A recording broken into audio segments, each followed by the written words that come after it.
Today's topic is wavetable synthesis and how to create your own wavetables on the MPC. So this video will show you my ideas and my workarounds to implement this technique into the MPC.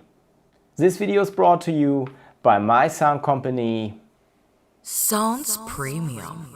Let's go. I have loaded up a recording. It is a sample where I have just scratched the surface of a drum which sounds like this.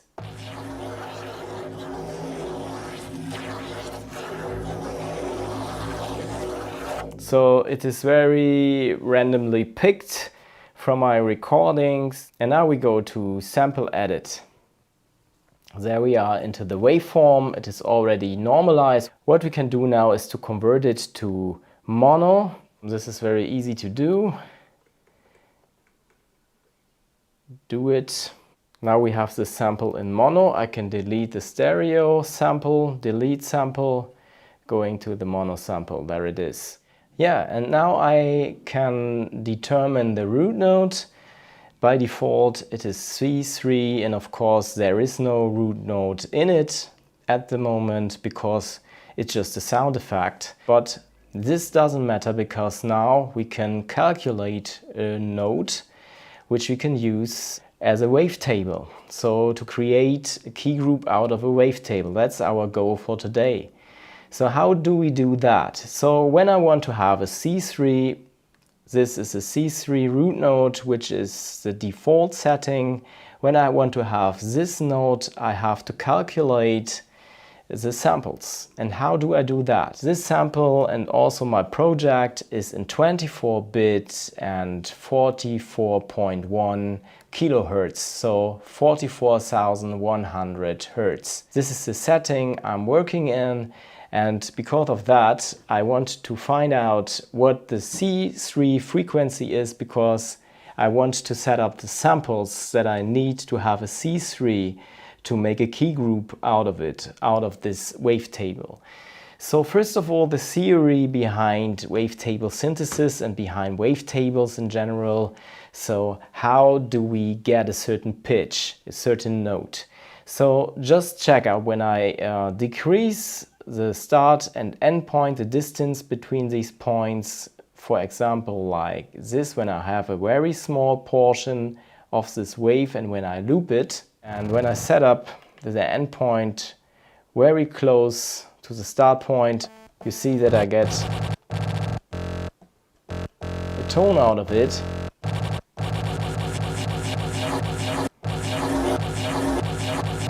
And the more narrow this region is, the higher the pitch is.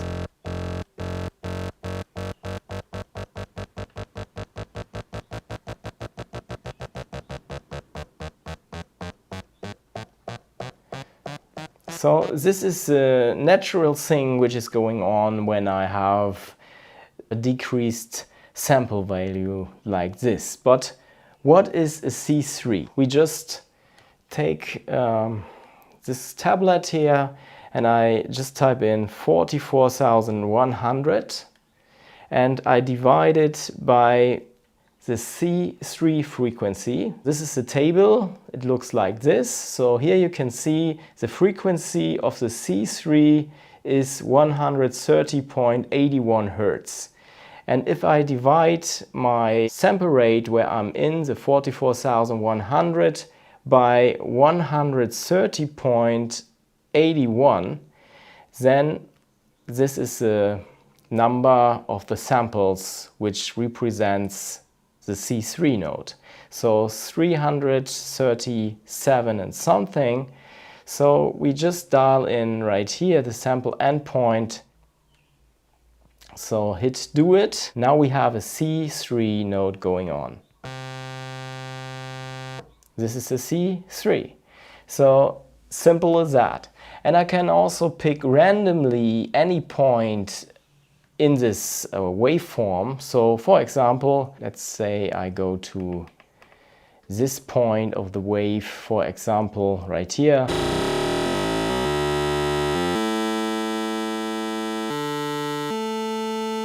And when I want to have a C3 right here, it is the same structure. I just know it's 33.7. The distance between start and end should be like that.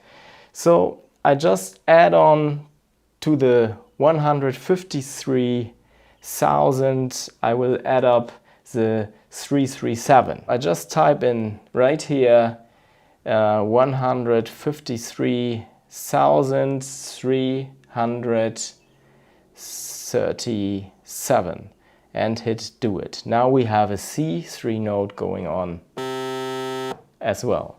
So let's say I want to keep that C3 node.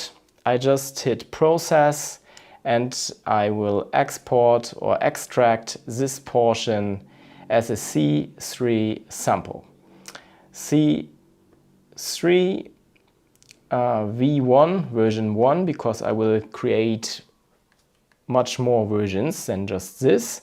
I hit do it. Now I have this sample. When I hit do it again, now I have the first node and I go to the start point again and I type in 337. Do it. And this C3 node I will also save, process, extract C3 V2, which stands for version 2. Hit do it again. There it is. There's just this way to preview these samples by trial and error because I don't know how to scan this region. It would be very nice if the MPC could scan through this region by just hitting a certain Q-link and turning it. So this would be very easy, but it's not this way, unfortunately. So it's just trial and error. And yeah, we just go further and find another portion, maybe this one. Let's listen to this. Of course, I have to put in the right values again. So I type in 52455, do it. And another C3 is created. I will hit process again, extract C3 V3 version 3, hit do it. And now I have 3 samples. And one other thing is when I want to have another octave. Now I'm having C3. When I want to have C2, I increase the samples again by 337. So I add 337 here. It is 52,792. Do it. And now I have an octave below, so 1 octave down, a C2. This I will save also, and I will name it C2. There I just have one version of it. I hit do it again. There it is, and now I can go on to my sample. So you see here I have C2, I have C3V1. And the C2, the root node is not C3. I will go into this and change it to C2 as the root node. Now I can load these wavetables, which I have created, into my program edit. But what I want to do before I do this is that I want to make sure that I have good wavetables, which are perfect. And you can see here it is starting over here and getting down to there.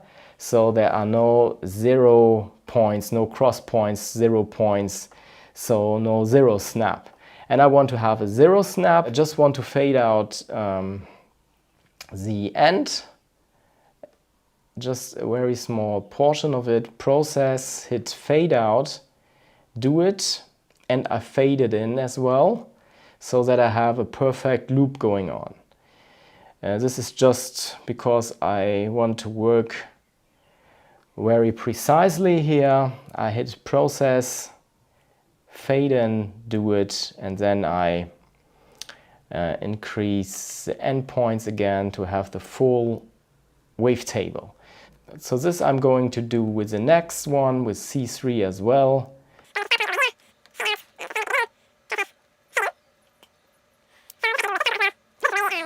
Now I have done all these fadings, C2.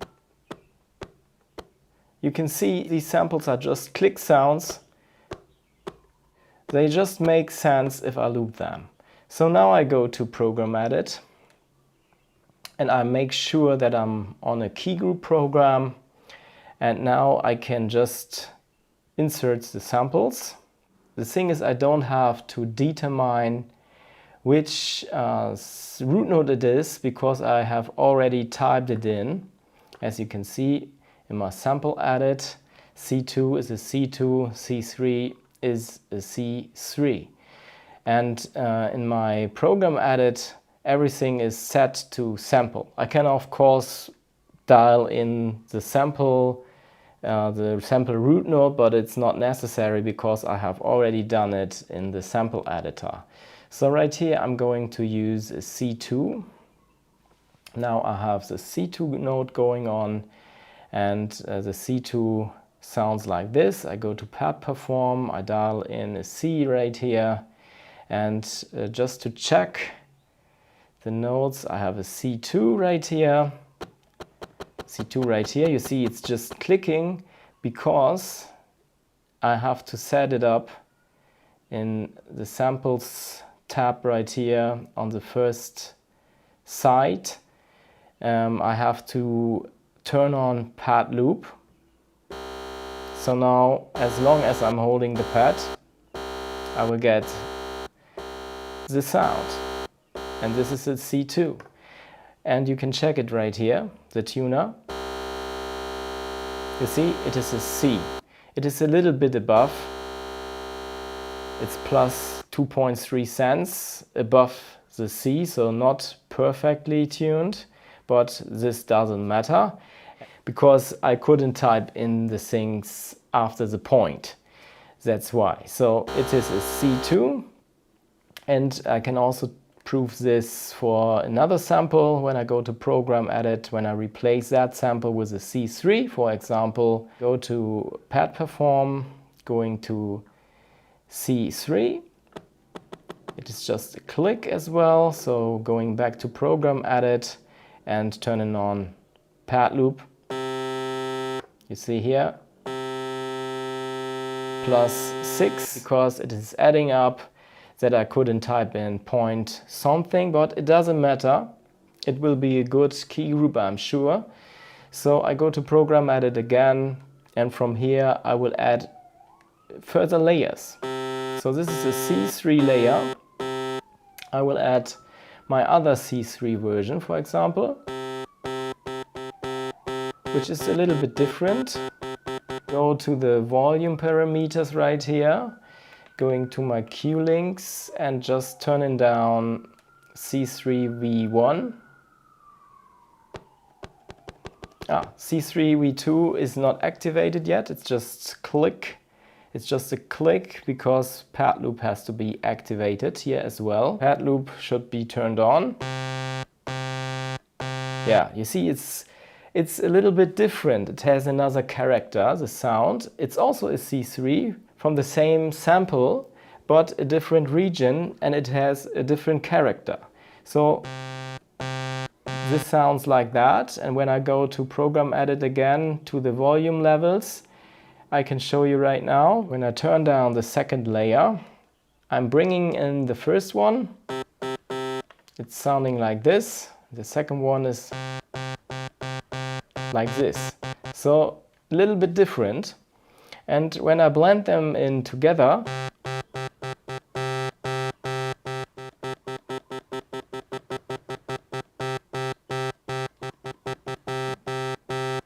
I can also pan them.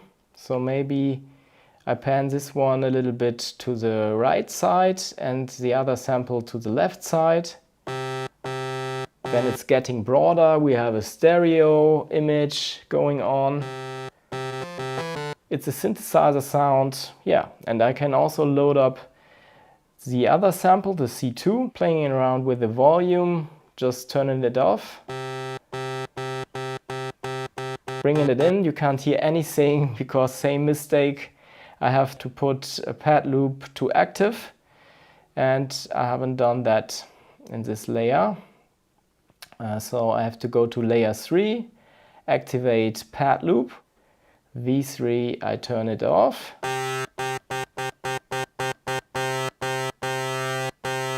Turning down the first 2 layers, for example, and the third one as well.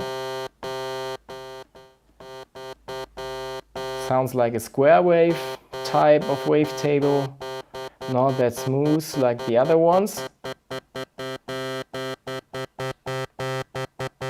So the first one is also like a square wave.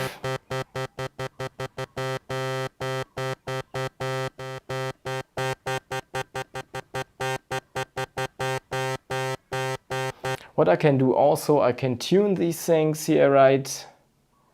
Maybe 1 octave down.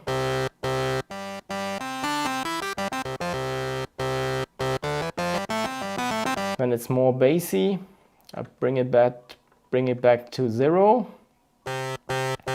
Maybe tuning down that one.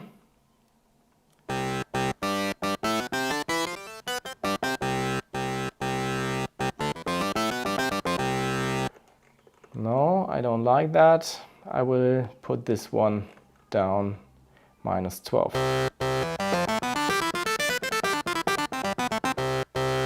And what I can do now is to go to my envelopes and make it a little bit smoother so that it's not that harsh. The release time, for example, I will bring to, let's say, 87. That's too high.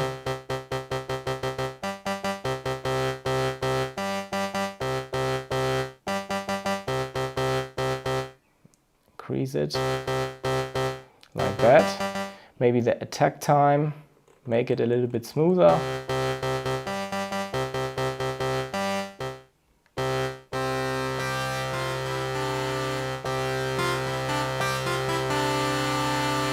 And now I want to make sure that nothing is really clipping, because I have so many layers going on now. I will go to my program 2. You see it is clipping. I will bring this one down, turning up this volume to hear it better.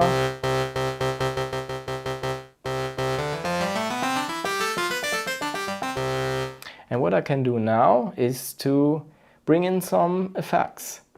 Let's say I'm going to have a reverb going on. So just going through the presets.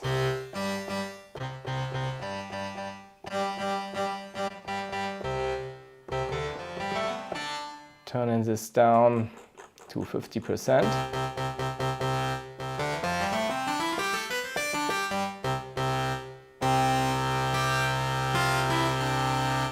Yeah, now I have a synth going on, which I have created out of my own wavetables. And the thing is that I don't scan through these waves or through these wavetables, because there's no real function for it. But I have a workaround for that. First of all, I will turn down the volume. Maybe I will add a maximizer to make sure that it's not clipping. I'm going to this one, clip catcher.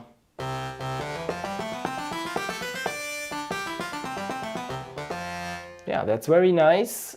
And what I want to do now is to add some modulation to it. I'm going to program edit again and going to the LFO. From here I go to filter.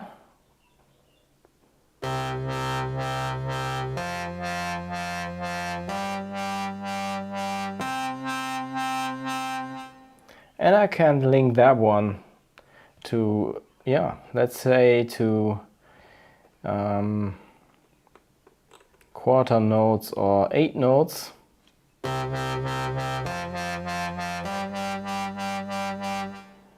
Bringing this one down.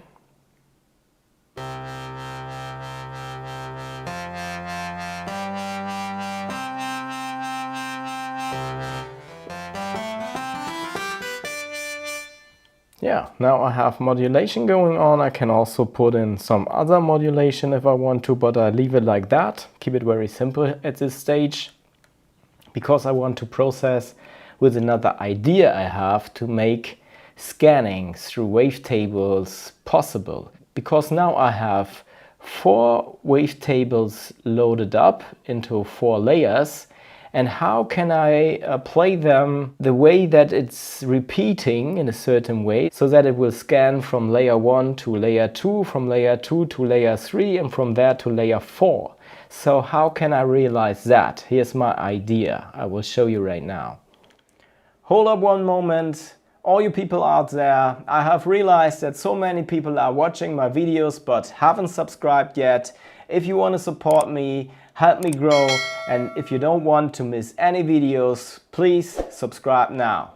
Let's get back to the topic. I go to global, and from here I will put the layer play to cycle, CYC. Now it is cycling through. When I hit the pad,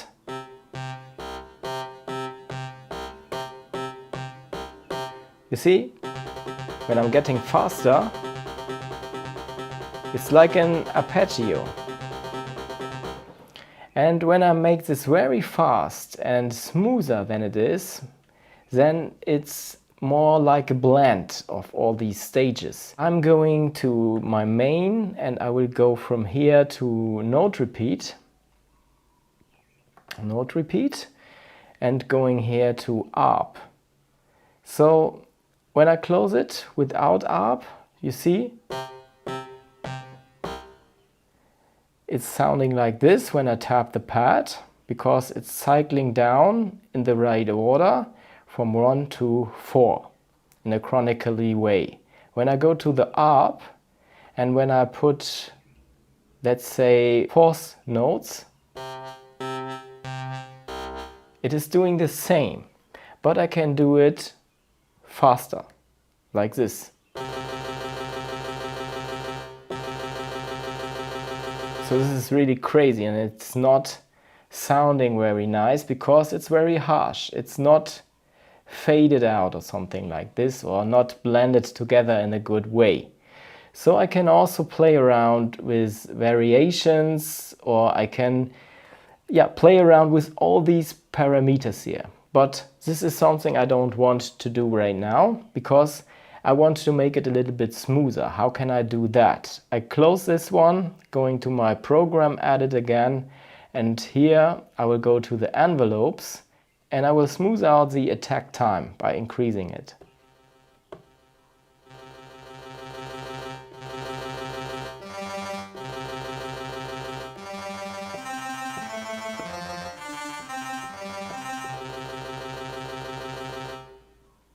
The release time as well. Now it's very smooth, but the release time is too long, of course, because when I release a pad,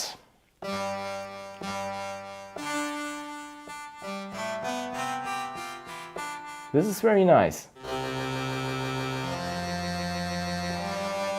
Attack time maybe.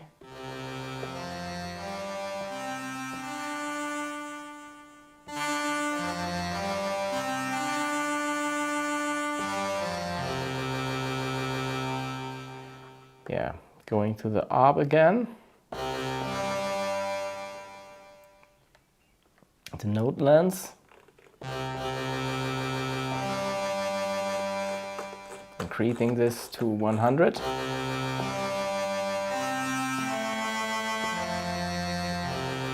It's a little bit smoother than this value when it's to 0 or 1. When I increase it,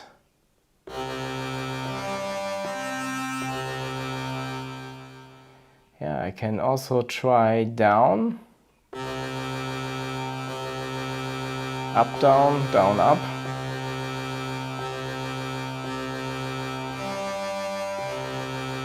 Or random, but I stay with up.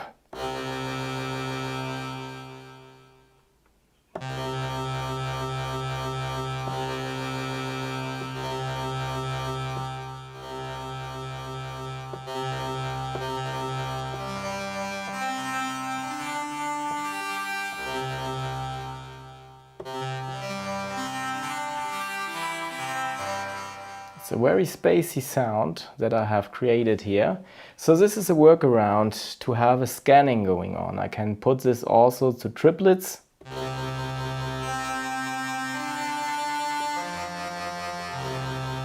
Or 16th notes.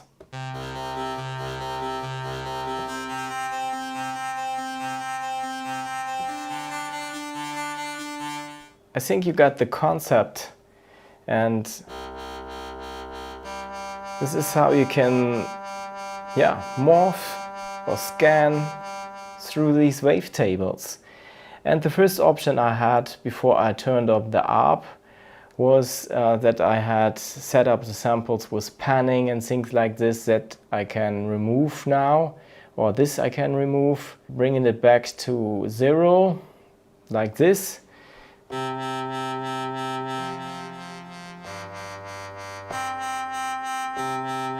Then it's more consistent, so there are no pannings going on anymore. So this is also a good thing to do. So there are two opportunities. The first option would be just to layer these wavetables together, like I have done in the beginning without using ARP. So then you have no scanning going on, then you have just layered wavetables going on. So let's compare these two methods. This is the scanning.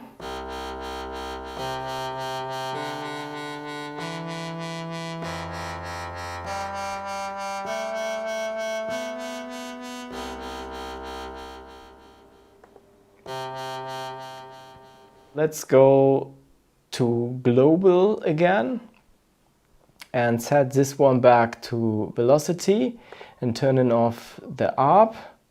It is turned off.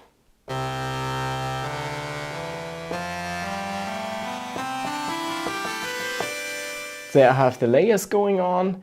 Turn on cycling again, or cycle in program edit in the global settings, cycle.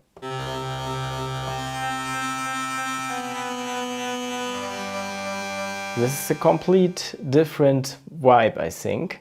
I will save my project, and now I have a new thing going on. I have a new approach and a new key group created, Wavetable Synthesis. These are my ideas how to bring this to the MPC live as good as possible. Of course, it would be great to have a scanning feature, morphing feature and things like that.